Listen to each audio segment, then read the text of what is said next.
Hey there, tech enthusiasts. Welcome back to our channel, where we break down the latest tips and tricks for your favorite apps and browsers. Today, we're tackling something super straightforward but incredibly useful: how to zoom out on Microsoft Edge in 2025. Whether you're dealing with a web page that's blown up too big on your screen or you just need a wider view to navigate better, this quick guide will have you sorted in no time. Let's dive right in. First off, the easiest way to zoom out is using keyboard shortcuts. Simply hold down the Control key on your keyboard and press the minus key repeatedly. Each press will shrink the page a little more, giving you that perfect overview without any hassle. This works on both Windows and Mac, making it a universal go-to method. If you're more of a mouse person, don't worry, Edge has you covered.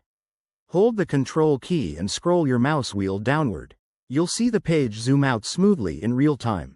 It's intuitive and feels just like zooming on your phone, but adapted for desktop use.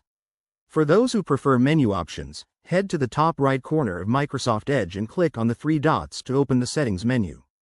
From there, look for the Zoom section. It's usually under Appearance or directly in the Zoom controls.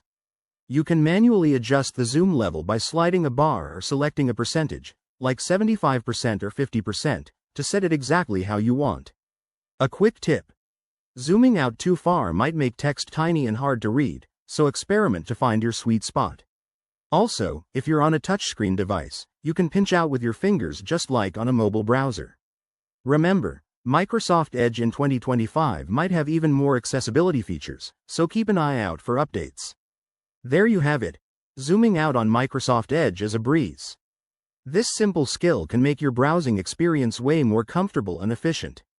If you found this helpful, hit that like button, subscribe for more tech tutorials, and drop a comment below if you have any questions. Thanks for watching, and we'll catch you in the next video.